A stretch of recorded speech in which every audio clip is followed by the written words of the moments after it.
Hi, welcome to Race Walk 102. I'm Coach Carmen, here to walk you through a track workout that will help you develop a faster pace. But before we do that, let's review our race walk technique from the Race Walk 101 video. Remember that this is the sport that requires you to land with a straight knee every time your heel contacts the ground.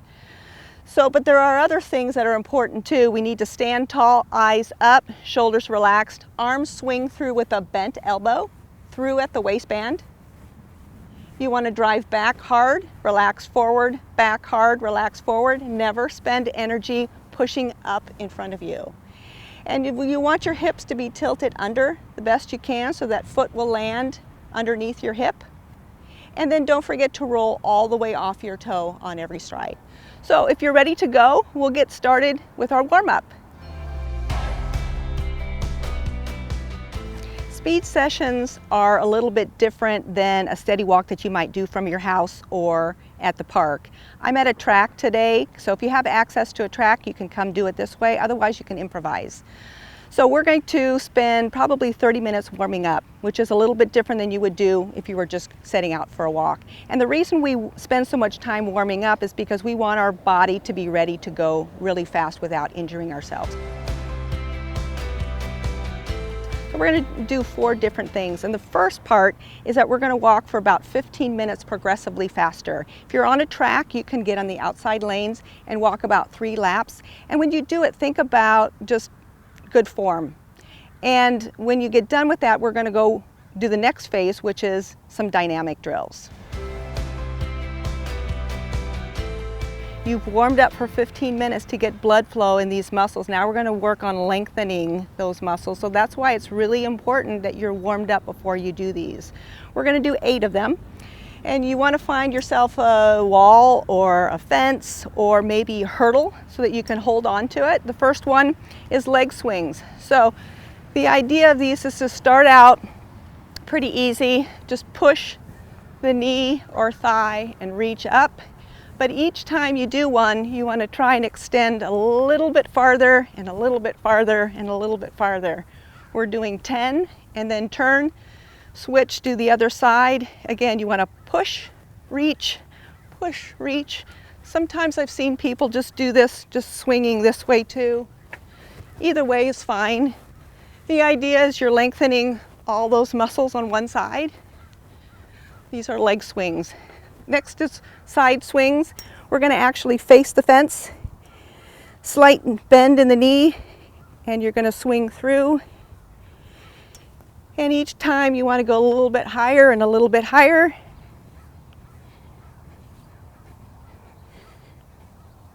I think that's 10.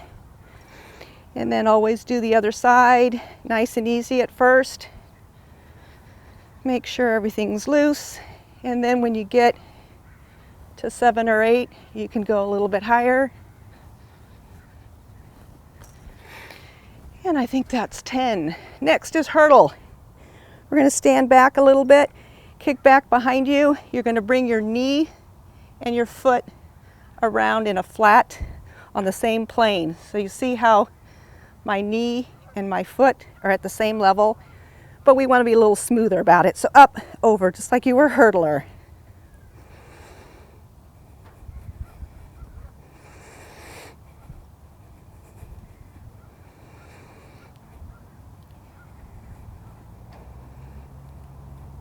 And then the other side,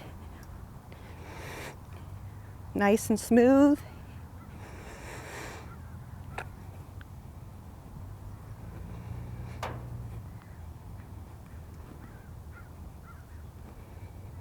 And I think that's 10. Now we're going to do back kicks. So bring your knee to your chest, keep your chest up, kick back.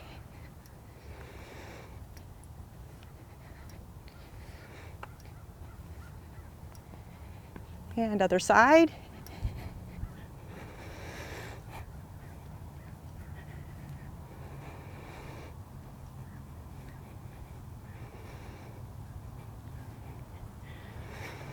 Next is for hips. We're going to take a wide stance, feet facing forward or toes facing forward. We're going to go nice and slow. Work out any of the kinks in the hips. You want to do 5 to 10 in each direction. You can hear my hips pop. That's a good thing. And go in the other direction.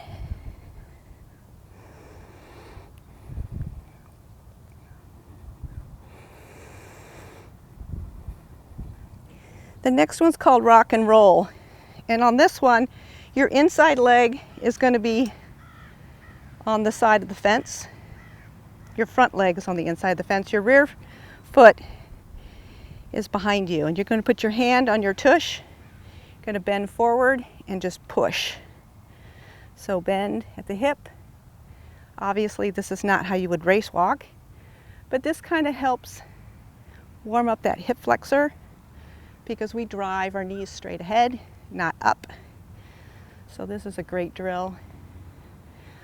And you want to do both sides. So when you turn and do this one, be careful you're not accidentally doing the same side. That's why I said watch that your inside leg is in front, your outside leg is behind, and you're going to put your hand on your behind of the leg that's behind, if that helps you remember.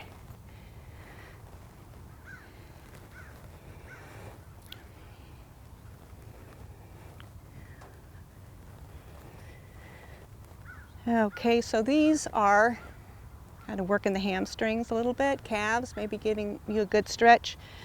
The next one is for your hips. There's a couple different ways you can do this one. You can hold on or not. But on this one, you're going to put your foot on your leg, either at the ankle or at the knee. You're going to squeeze your glute to open, and then you're going to squeeze your inner thigh to close. So this is activation of your muscles. Open that up, bring it across your midline. You're open and closed. And of course, do the other side. I'll face you, open, closed, open, closed, but you're not swinging it. You're actually opening it with that muscle and then bringing it across your body. Now the other way you can do this is you can stand and just pretend like you're running. This one takes a little bit more balance. It's a little bit more active, so it's your choice. I like them both. And the last one is actually called figure 8. I call it figure 8. I don't know what it's called, but I call it figure 8 because you're going to actually move your feet in the way of an 8. So on this one, you're going to make your big toes touch, and then on the way back, you're going to make your heels touch. So if you have an 8 on the lane, you could actually do this right over that. Practice opening. What this is doing is opening and closing your hips. So when you get the hang of it, you can really extend it out. You can do it facing the wall or fence too. I like to do it that way. But these are figure 8s. Now you can do these in any order. You don't have to do them all. You could just do a few of them. I would challenge you to do the ones you don't like because those are probably the ones that you need. But this finishes you with step 2, and now we're on to the third phase. Now you can find tons of mobility walking drills online. Just Google them or go to my YouTube channel. You'll find a few more, but I'm going to just give you 4 of them today. They're going to target your shoulders and your hips and your hamstrings. So let's get started. The first one is some elbow circles with your shoulders. You're going to put your hands on your shoulders and you're just simply going to walk and circle those elbows. And we'll do another one. When you do these, try to get as big of a circle as you can with those elbows. Pretend like you have chalk and you're drawing a circle on a wall. So that should loosen up your shoulders. You can do 2 or 3 of those if you'd like, or do them all the way down the straightaway if you're on a track. The next one we're going to do is monster walk, which is what my athletes call it. You're simply going to put your hands in front and you're going to race walk, hip drop with your hands in front. I really like this one because when your arms are out of commission, they're not working, it forces your hips to do what they're supposed to do.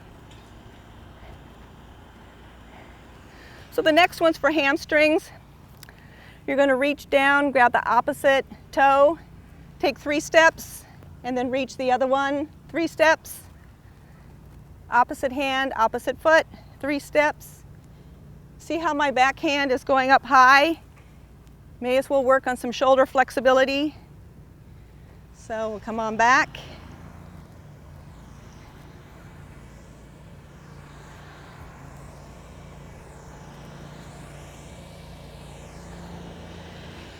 And the last one, we're going to loosen up your hip stabilizers. We're going to do it on the line. It's called Rockabye Baby. You're going to actually swing your arms very high to both sides, and you're going to crisscross over the line. So you're going to take very short steps.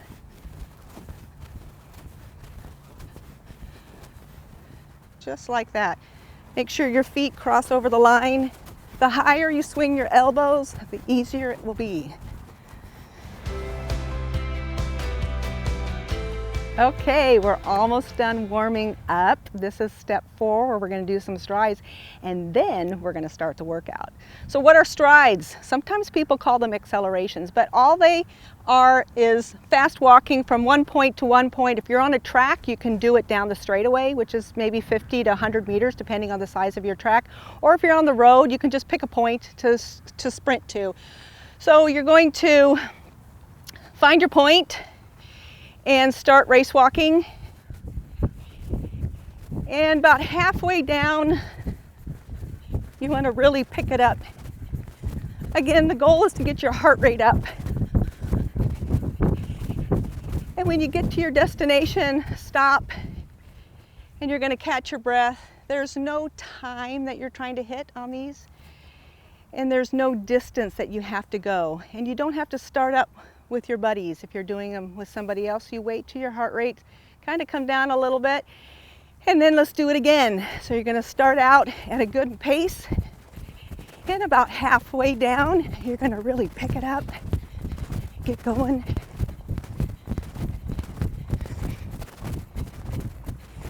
And then catch your breath. We have 2 more. We're going to do 4 of these.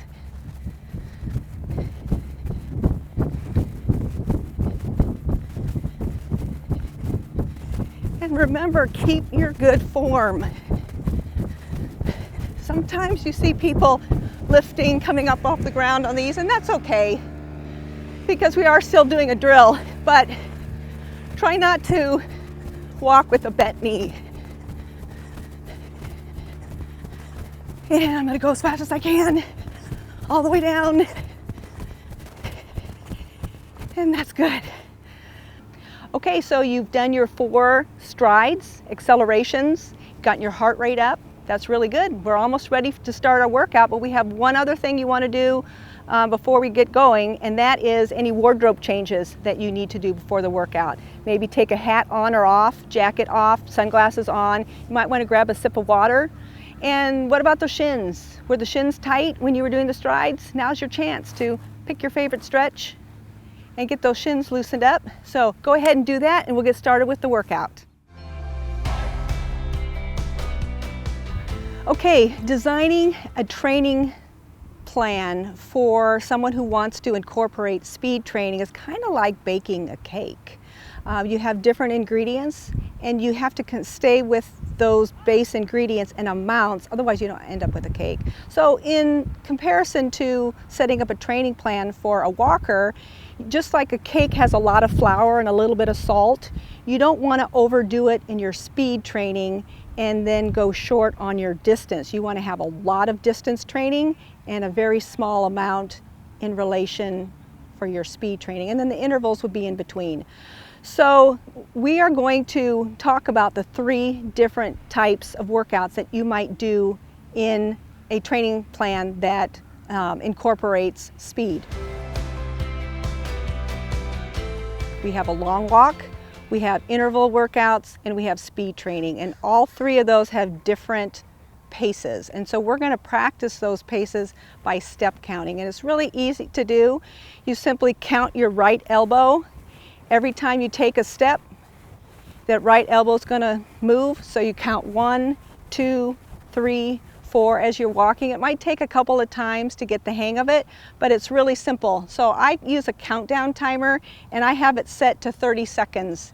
And that way I just have to multiply by 4 because I'm counting my right arm once, which means I have to double for the other arm, and then I multiply it again because it's only 30 seconds and it goes to 60. So we want to know our steps per minute.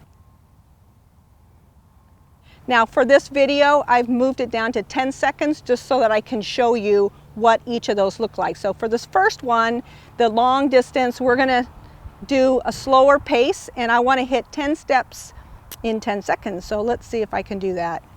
1, 2, 3, 4, 5, 6, 7, 8, 9, 10, 11, 12, 13. So I got to 13, which means I was in the range. So 120 was the bottom of the range.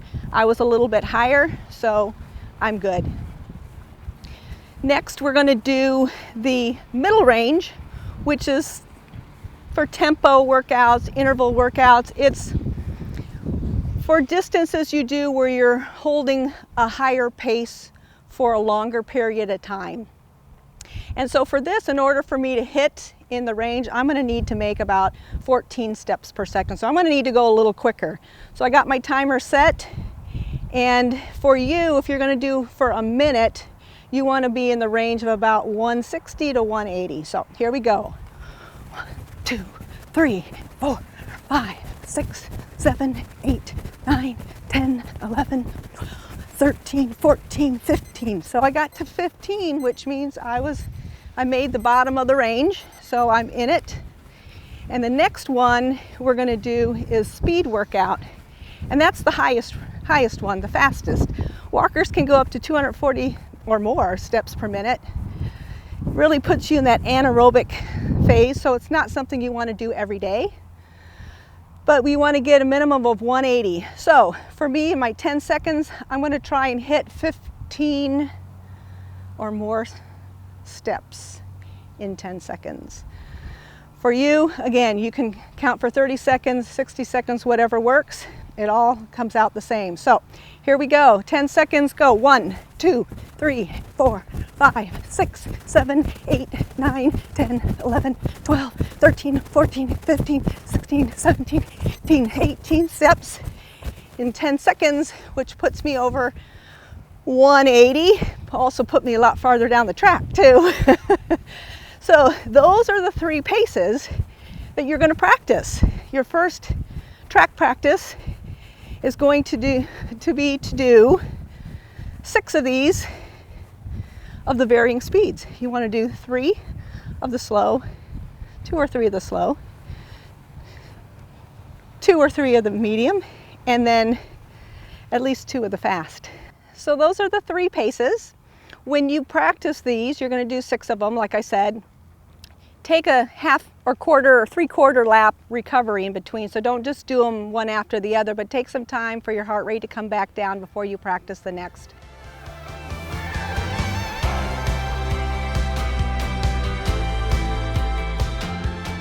You always want to finish your track workouts with a cool down walk. It lets the muscles relax, gets your heart rate down to its resting. And don't forget to include a stretch. I really like the counter stretch. And when you feel like you're ready to go, head on back. Get on your warm-ups, grab something to drink, and get on with your day.